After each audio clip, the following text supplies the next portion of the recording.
Olá, realeza! Tudo bem com vocês? Meu nome é Elisa. Elizabeth E Stephanie. E estamos aqui para mais um vídeo no canal. Bora, vinheta!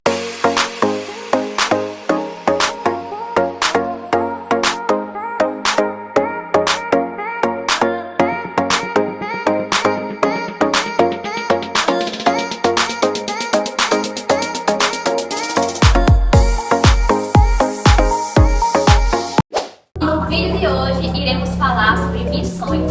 E a gente convidou o nosso apóstolo, que também é pastor, missionário e mestre. E ele vai contar um pouquinho sobre a trajetória dele com Cristo, como é a vida de missionário.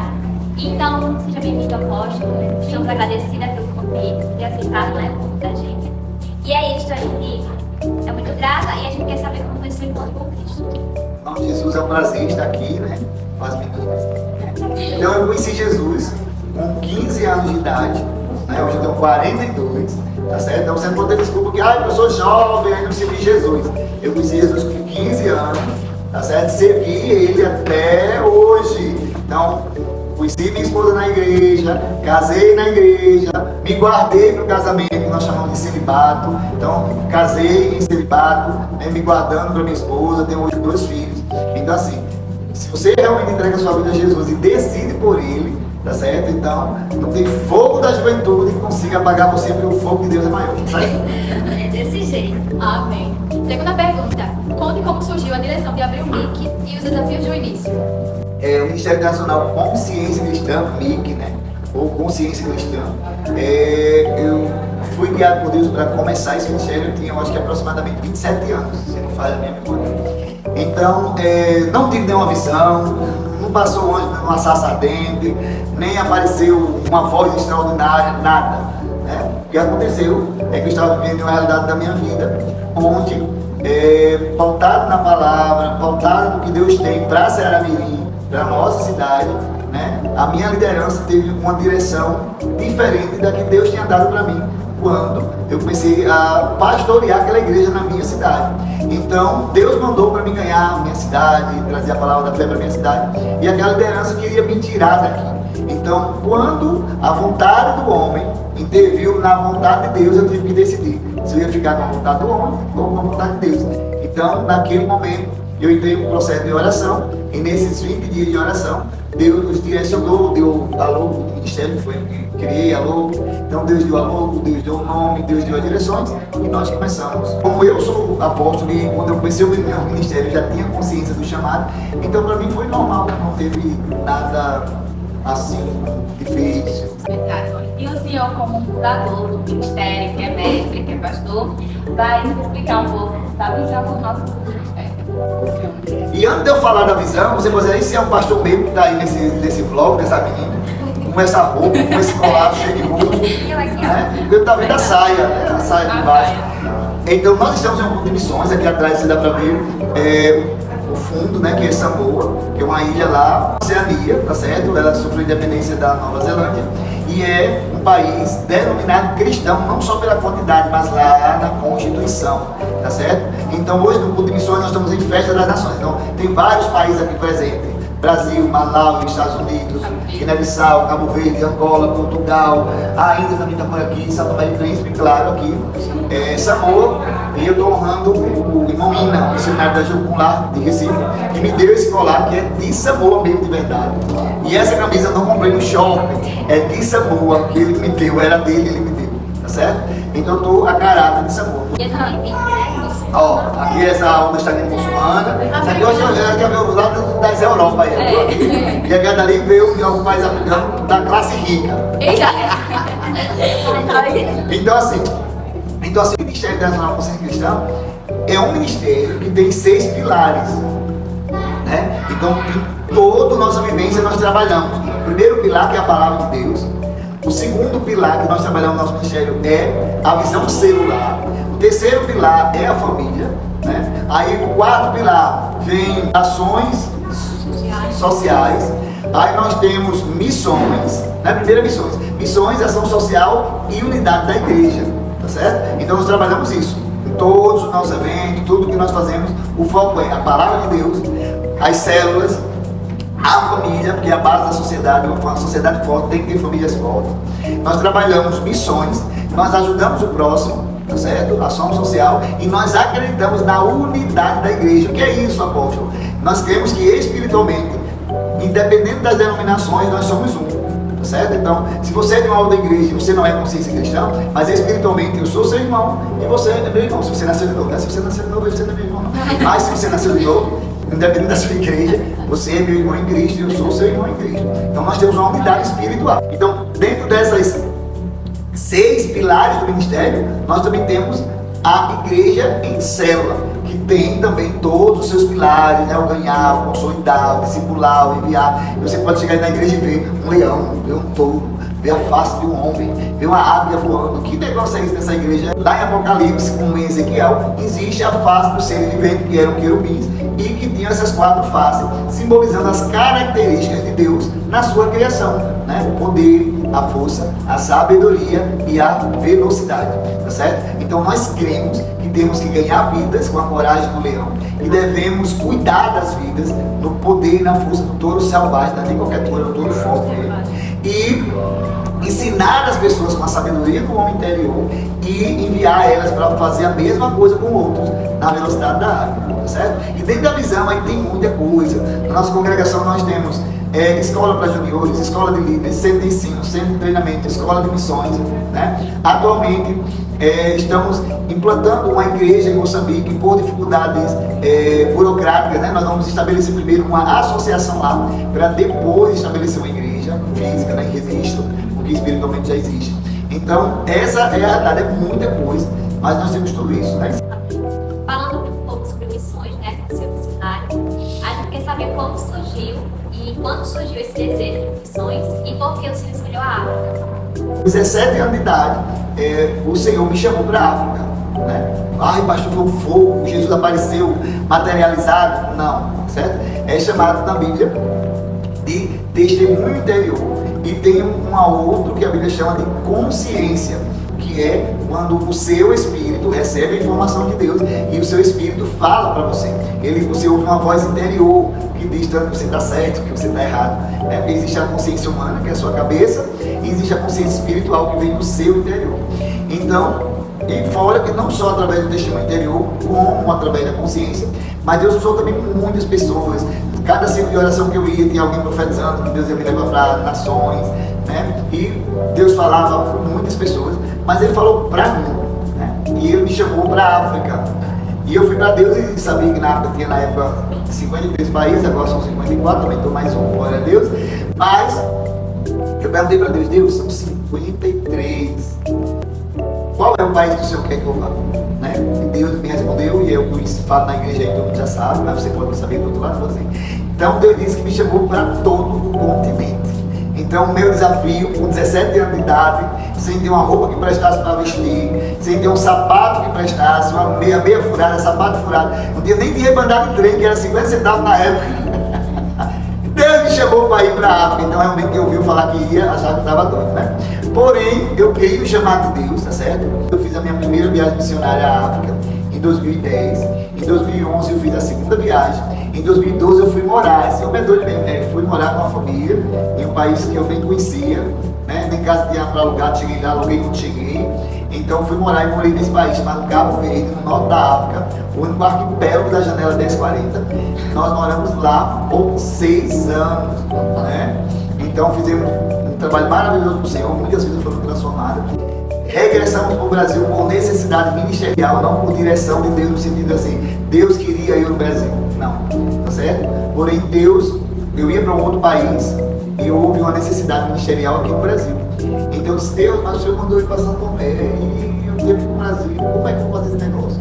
Então Deus chegou e me disse para mim que eu precisava diferenciar a minha vida pessoal da minha vida familiar e da minha vida ministerial. Eu não sabia diferenciar isso, mas o Espírito Santo me ensinou que eu tenho um chamado particular, mas a minha filha, o meu filho, a minha esposa, ela também, eles têm os seus chamados pessoais.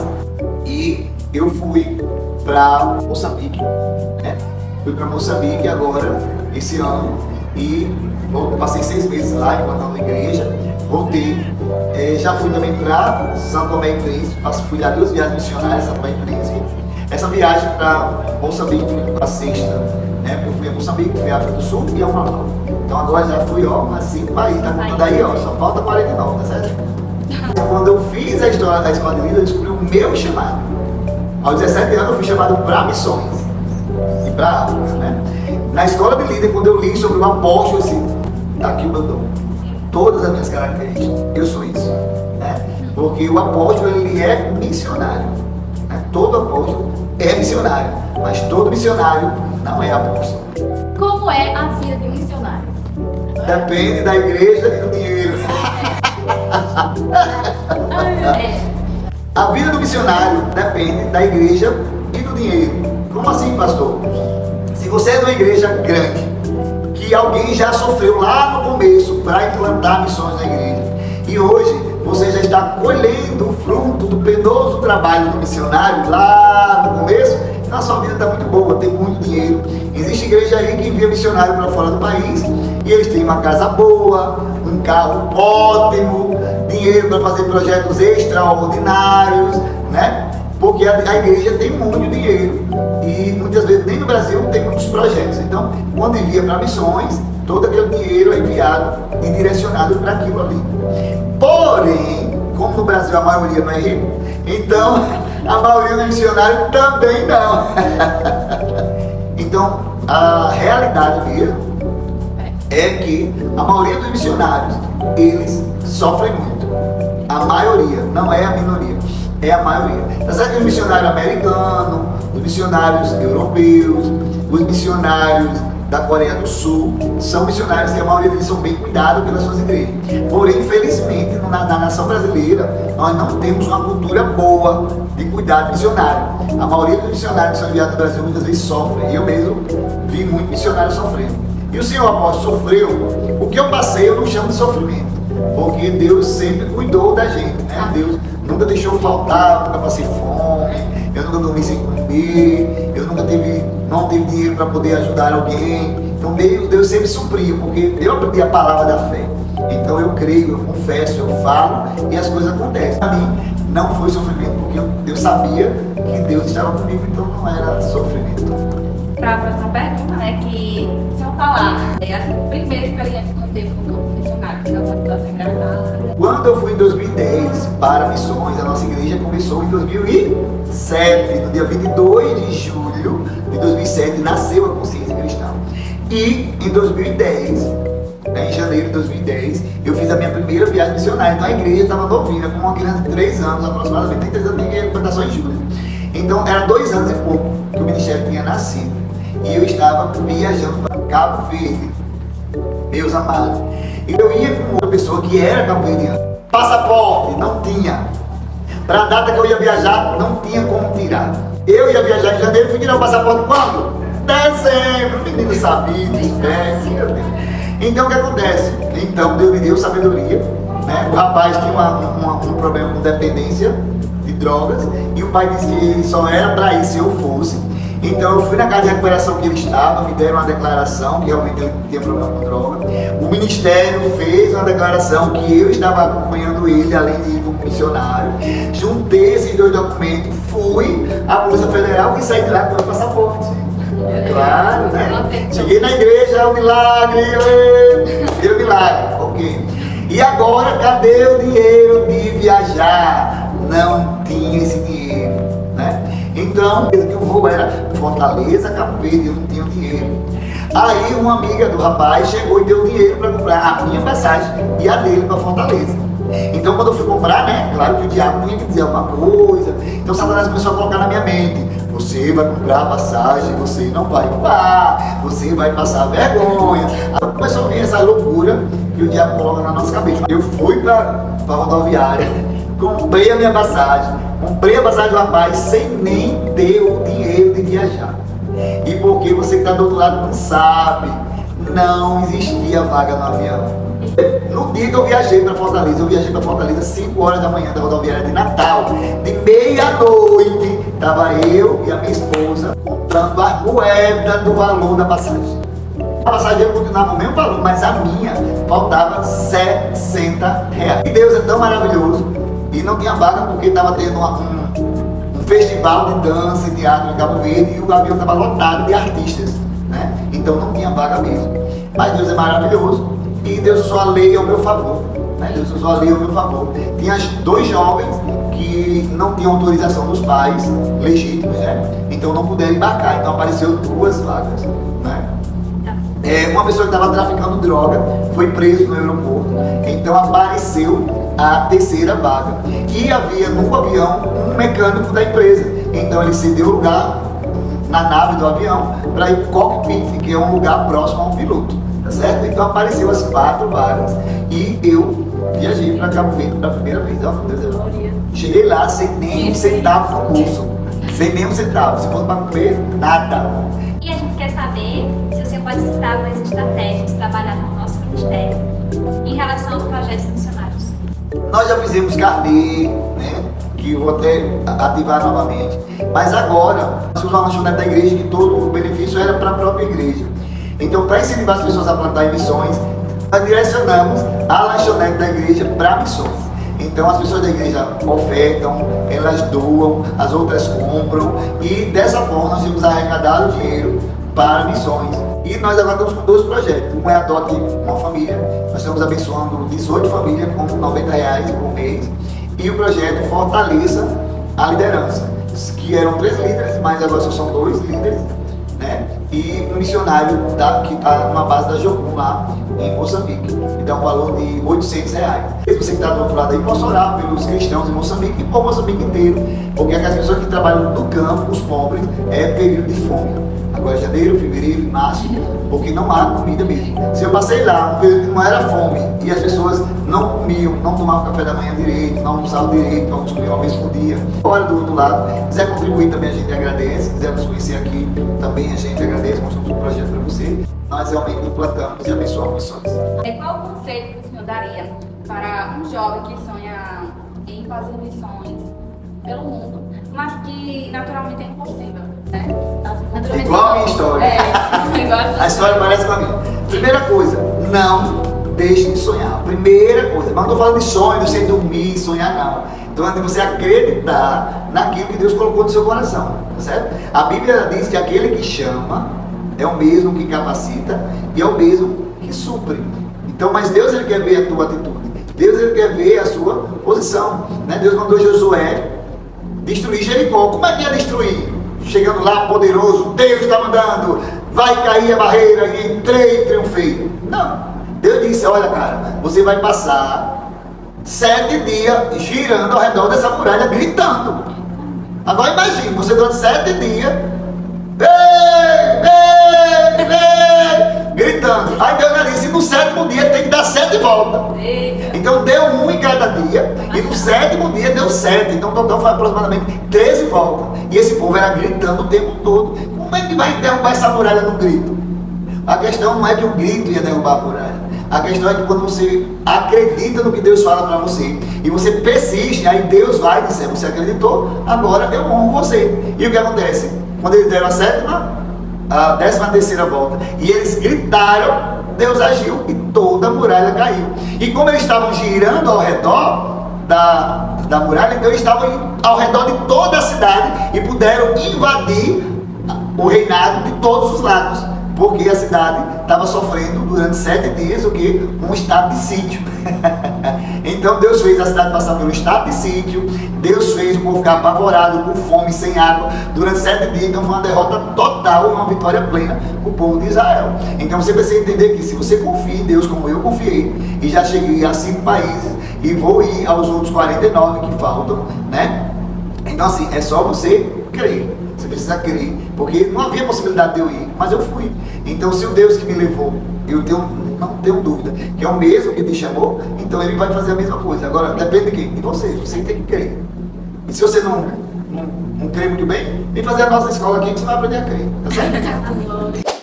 E é isso, gente. Espero que vocês tenham gostado desse vídeo, que tudo aqui que foi compartilhado e ensinado vocês venham praticar e guardar no seu coração. Muito obrigada, pastor Roberto, por ter dado um momentinho, né, do seu dia por estar aqui conosco, compartilhando a palavra do Senhor. E não esqueça de comentar e compartilhar o nosso vídeo e se inscrever no canal. E a gente vai deixar aqui os links da igreja, do ministério. Para você ir lá e pesquisar. E venha aprender, venha pra escola. É isso.